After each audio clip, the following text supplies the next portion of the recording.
So Burt Shavitz had to figure out something to do eventually whenever the FDA, the Federal Drug and Food and Drug Administration pressed down on him.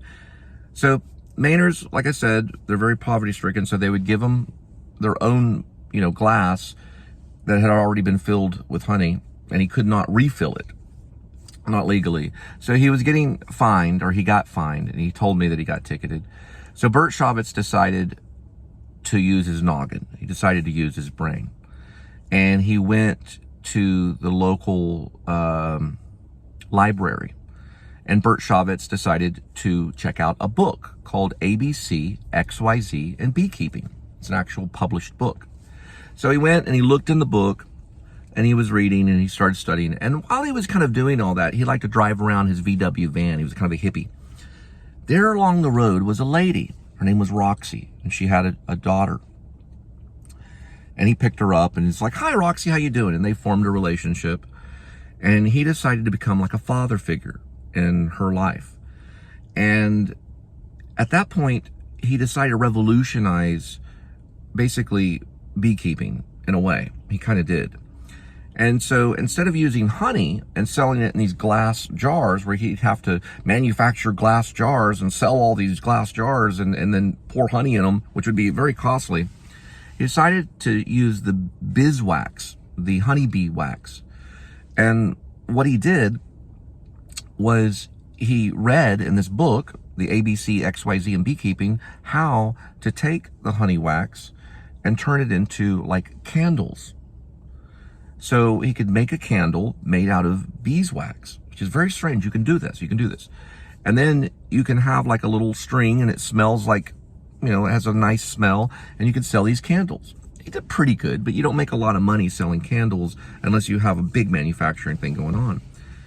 And it got a little bit of attention, and then he decided to try even something else, and he said, well, we'll try maybe some lip gloss, because he could do something with the beeswax.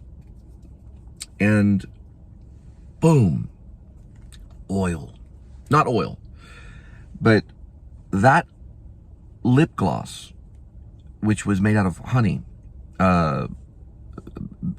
wax, was made out of wax from the honey comb, from the honeycomb, boomed. It became a bubble in the market. Everyone wanted it. So he had his hands full. I mean, women were like knocking on his van. Do you have this stuff? Because they knew that was something. That they could have this thing known as lip gloss that had honey on it. And it was very, very sought after. It became profitable very quick. So he knew he had something. So everyone was knocking on his door wanting that lip gloss. Like, my wife wants some, here's a couple dollars, How much can I talk down to $5 for one, or whatever, They were flipping out. So he knew he had struck oil. Just like when you post something, when I like post one of my riffs, it gets like 1,000 views like very really quick, and I know that's like oil because I've done that a few times on the guitar riff. But anyway, regardless, he knew he had struck oil. So what he basically did was he got a hold of some local artists in Maine that knew how to draw, and he also got these cheap little boxes that he could put the lip gloss in, and they would draw on it, and they made it real hippie, kind of cool. I'm in the parking lot of Whole Foods right now, if you didn't know. I don't know if you can see. And they've got these little Whole Food stores all over Maine. They're big health nuts, if you didn't know. They're very healthy kind of people that are like into being healthy. A lot of them are New Yorkers, and they go there to live, and they're like hippies and stuff. So he's like, man, I have struck oil with this, with this beeswax. I'm about to sell a bunch of lip gloss. So he started packaging it, and he couldn't keep up. He was selling so much of it. So they moved the whole entire factory to, I believe, North or South Carolina. And he told me a lot of this, but he said that at that time they were still in the green. They still didn't know what they were doing. They were just trying to sell as much as they could with it. And it became a factory. He started manufacturing it, boom, boom, boom, boom, boom, boom, boom. There was no way he was going to go back to Life magazine journalism. There was no way he was going to go back to working for that magazine, and he had to do something. And it just boomed in the market. I mean, it just exploded. So he was becoming a millionaire very quick and then going towards being a billionaire. Now, I didn't really talk a lot about the money, but a lot of people have, because he eventually passed away. Supposedly Roxy got like, I don't know, I've heard 600 million.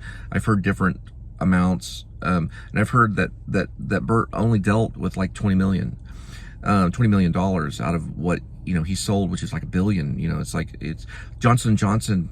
It's an extremely wealthy company. It's all over Whole Foods. You go to a gas station, you can find Burt Bees. You go to an airport, there's Burt Bees everywhere. There's Burt Bees products. You can get Burt Bees toner for your face. You can get all this Burt Bees stuff. It's all over the place. So basically what ended up happening was, he became what is known as like a face for Burt Bees, for the company. He was basically like a model. They used his face, they drew it, and they put it on the packaging, and he made an agreement with the company he was working for saying that I'll do some of the advertising, or I'll at least be the face of Burt Bees. And they're like, okay. So it was something like 20 million or something. So he kind of got gypped, just because you can when something goes gold, like Burt Bees. But at the time, when I saw him and everything was going on, when I was hanging out with Burt Bees, and I saw him a couple times at some health food, there was a health food, I was big into going to health food grocery stores. There was one that was in Dover Foxcroft, and he'd be there kind of sipping on a bottle of cane sugar, you know, drink or whatever. It was like one of those healthy soda pop drinks.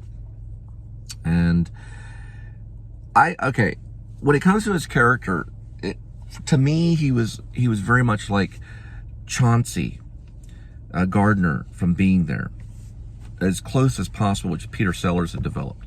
So when I walked up to him and I saw him at this one health food store in Dover, I say, hey, I would walk up to him and go, hey, Burt, how you doing? What's going on? And his response would be, well,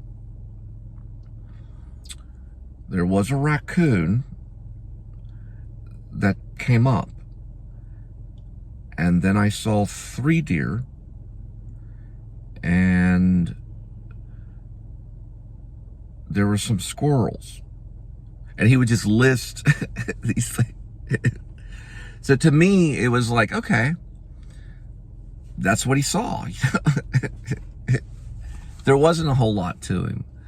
He was pretty normal, but I would compare him to something like Chauncey Gardner from Being There. A little like that. I mean, he wasn't like out of this world like Chauncey was, because Chauncey's like, you know, the garden, you know, will be good in the summertime. You know, it wasn't that bad, but it was like talking to a beekeeper or someone that would knew nature. He wasn't like, well, the market's going like this. Did you see that new movie? You know, he wasn't worldly. He was just a simple guy.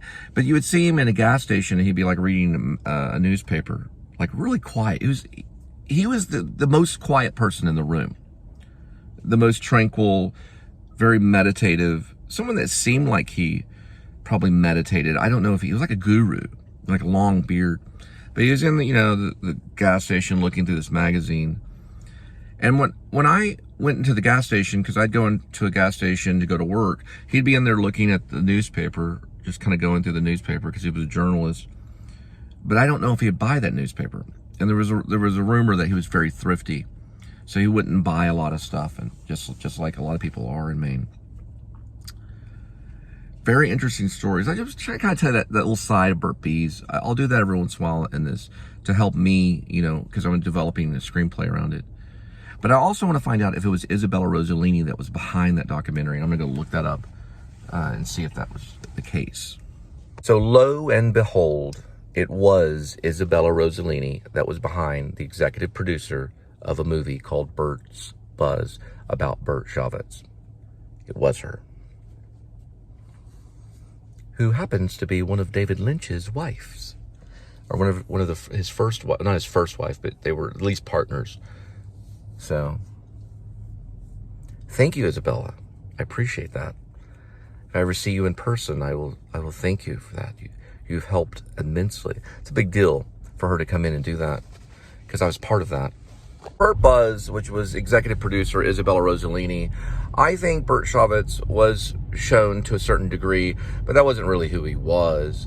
That was him representing Burt Bees. So he was different, you know. He was very, very calm.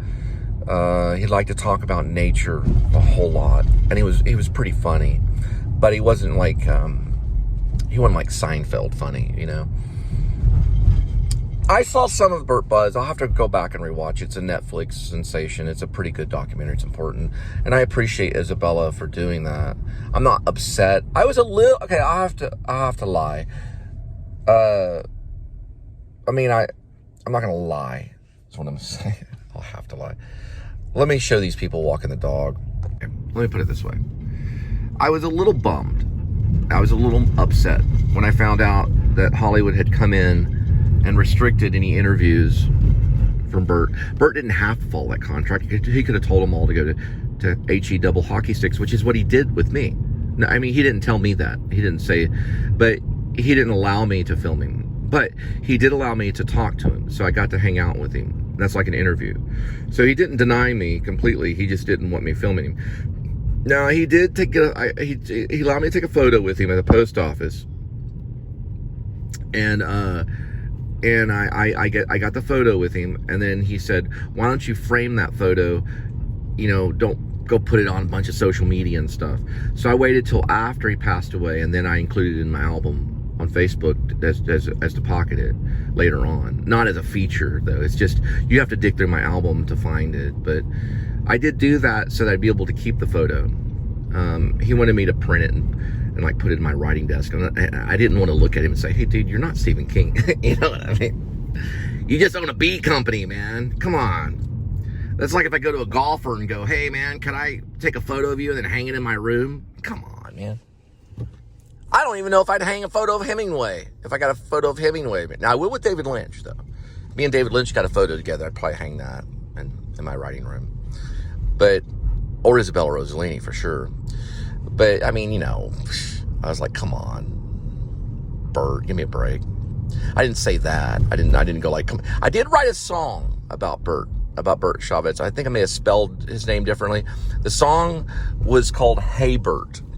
But it's kind of a hippie song. It's not really about Burt Shavitz, but it's about his nature and maybe his generation and how they have to deal with this crazy society that we live in of cameras and recordings and songs. And so what came out of it all was a partial section of a book, just a little chapter of the book, okay? Nothing big. And a song that I wrote called Hey Burt.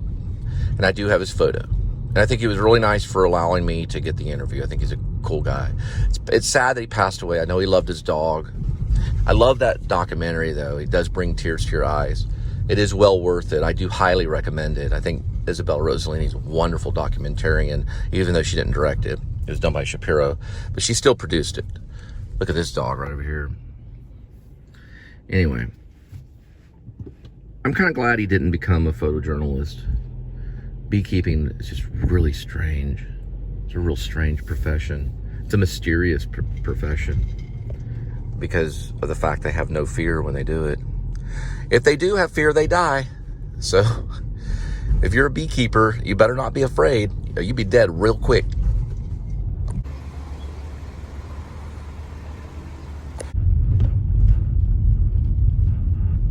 Look at that kitty. It's a nice one. Oh, that's a real nice kitty.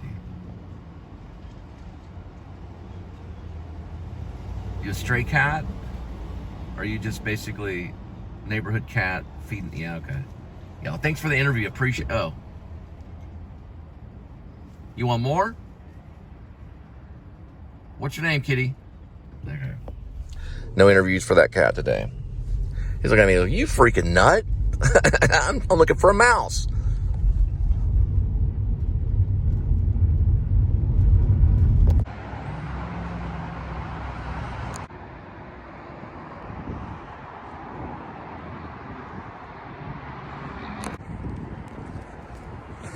Some of these apartment complexes are crazy.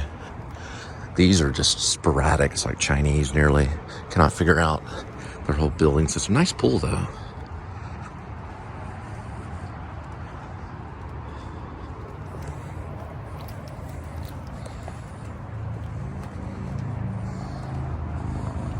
Yeah, maybe I can call them.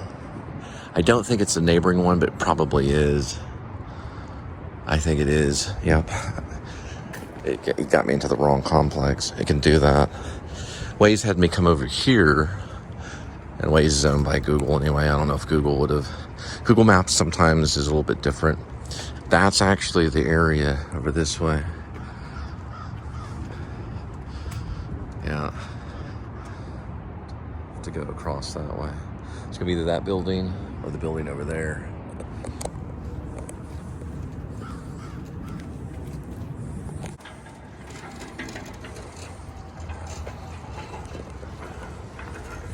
All right, found it.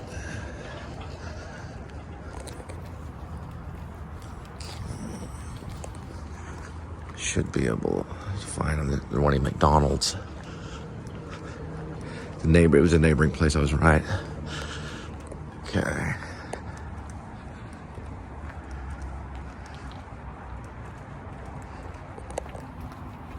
Yeah, Cormac McCarthy paint thinner, the passenger. Here you go, I gotta take a photo of it. There you go. Thank you. Appreciate it. Yeah, I gotta read the passenger. It's pretty amazing. If you read Cormac McCarthy, he has a segment and that kind of stuff right there. Cats they soak themselves in paint thinner, run around the house like lunatics. I'm quoting Cormac McCarthy, the guy, Cormac McCarthy, the writer of The Road. You got to read The Passenger to understand what I'm talking about. The book. Cormac McCarthy's in New Mexico. He's got an institution. He does like a creative writing institution thing. It's basically a study of creative people. Cormac wrote a screenplay called No Country for Old Men, but he wrote it as a screenplay first. Then he turned it into a little novel. And the Coen brothers got a hold of it and turned it into like a Best Picture thing. At least was nominated. 100% on that. I think it won. It took home a bunch of Academy Awards. Like it swept the Academy Awards. Cormac McCarthy. Probably one of the greatest writers of all time, other than Faulkner. All the way from New Jersey.